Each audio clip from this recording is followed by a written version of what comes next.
இதெல்லாம் பார்த்து தாங்கிக்க முடியாத எதிர்க்கட்சி தலைவர் பழனிசாமி அவர்கள் இப்ப என்ன செய்கிறார்? தமிழ்நாட்டை மீட்போம், தமிழகத்தை மீட்போம் என்று ஒரு பயணத்தை தொடங்கி இருக்கிறார்.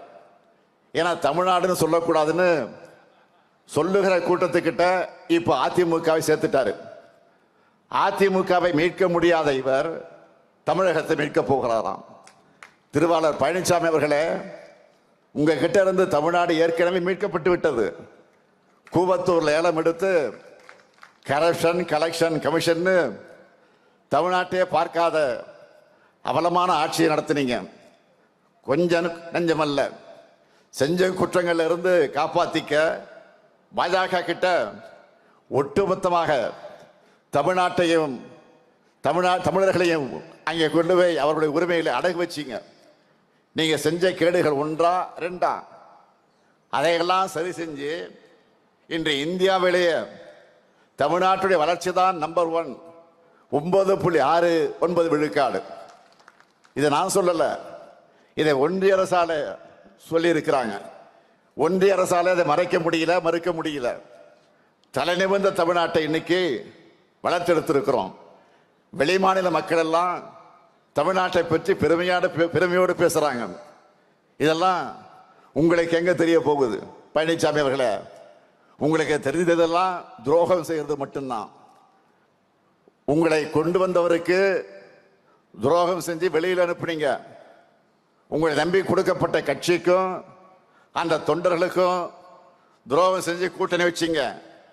ஆட்சியில் இருந்தப்போ தமிழ்நாட்டை உரிமைகள் அடகு வச்சு தமிழ்நாட்டு மக்கள் மொத்த பேருக்கு துரோகம் செஞ்சீங்க. நாங்க கேட்கிறது, ஒன்றிய அரசு தமிழ்நாட்டுக்கு நிதி கொடுக்கறது இல்ல. நாம கொடுக்கிற ஜிஎஸ்டி அந்த நிதியையும் நமக்கு ஒழுங்கா திருப்பி தர்றதில்ல. சிறப்பு திட்டங்கள் எதுவும் கிடையாது. ஏன் ஒன்றிய அரசோட திட்டங்களுக்கு நாம தான் நிதி கொடுத்துட்டு இருக்கோம். நம்ம பசங்க படிக்க தேவையான பள்ளி கல்வி நிதியை எல்லா மாநிலங்களுக்கும் தரக்கூடிய நிதியை நமக்கு மட்டும் கொடுக்கல. தமிழ் வளர்ச்சிக்கு நிதி இல்லை. தமிழுடைய பெருமையை வெளிவரக்கூடாதுன்னு கீழடி ஆய்வறிக்கையை வெளியிட மறுக்கிறாங்க. கீழடினா அவருக்கு என்ன தெரியும்னா, கீழே படுத்துட்டு போறாரு பாருங்க, அதுதான் அவருக்கு தெரியும். கீழே அந்த ஆய்வறிக்கையை வெளியிடாம மறுக்கிறாங்க.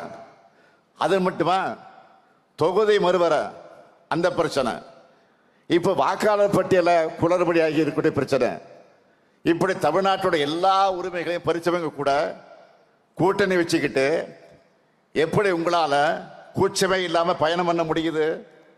அது மட்டும் இல்ல, வாய்க்கு வந்ததெல்லாம் பேசுகிறார் எதிர்கட்சி தலைவர் பழனிசாமி. சமீபத்தில் பேசி இருக்கிறார். என்ன, இந்து சமய அறநிலையத்துறை சார்பில் பள்ளி கல்லூரி கட்டக்கூடாதான்.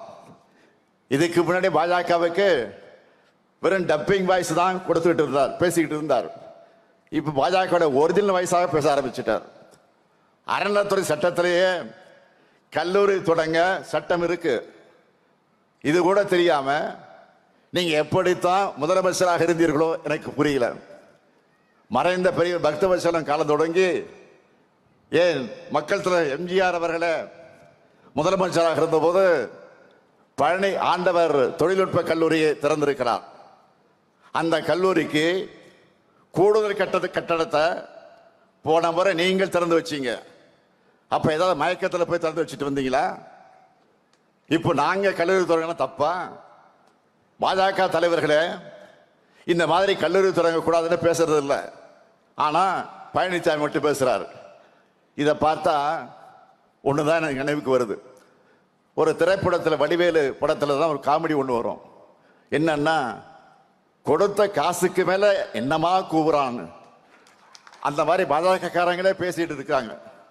இந்து சமய அறநிலையத்துறையை பொறுத்த வரைக்கும் தமிழ்நாடு வரலாற்றில் இல்லாத அளவுக்கு திராவிட மாணவர் செய்திருக்கக்கூடிய சாதனையோட லிஸ்ட் பெருசா இருக்கு. நான் பழனிசாமியை நேரடியாக கேட்கிறேன், ஏன் படிப்புனா உங்களுக்கு அவ்வளவு கசக்குது?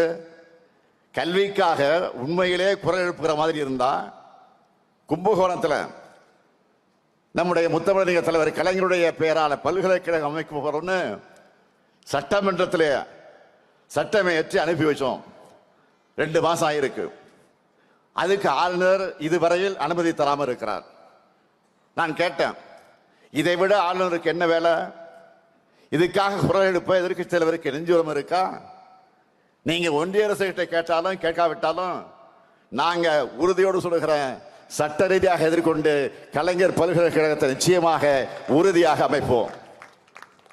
மாண்புமிகு எதிர்க்கட்சி தலைவர் பழனிசாமி அவர்களே, மக்களுக்கு எதிரான கருத்துக்களை பேசிக்கிட்டு தமிழ்நாட்டுக்கும் தமிழ்நாட்டு மக்களுக்கும் துரோகங்களை செஞ்சுக்கிட்டு மக்களை எப்படி ஏமாற்றி விடலாம் என்ற நப்பாசையோடு நீங்கள் என்ன பயணம் செஞ்சாலும் மக்கள் ஒருவதும் உங்களை ஏற்றுக்க மாட்டாங்க. ஏன்னா அதுதான் உங்க ட்ராக் ரெக்கார்டு, துரோகங்கள் தான் உங்க ஹிஸ்டரி. தமிழ்நாட்டை வஞ்சிக்கிற எதிரிகள் எப்படி வேண்டுமானாலும் வரட்டும், மக்களான நீங்க எங்களோட ஓரணையில் தமிழ்நாடு ஒற்றுமையா நிற்கணும்.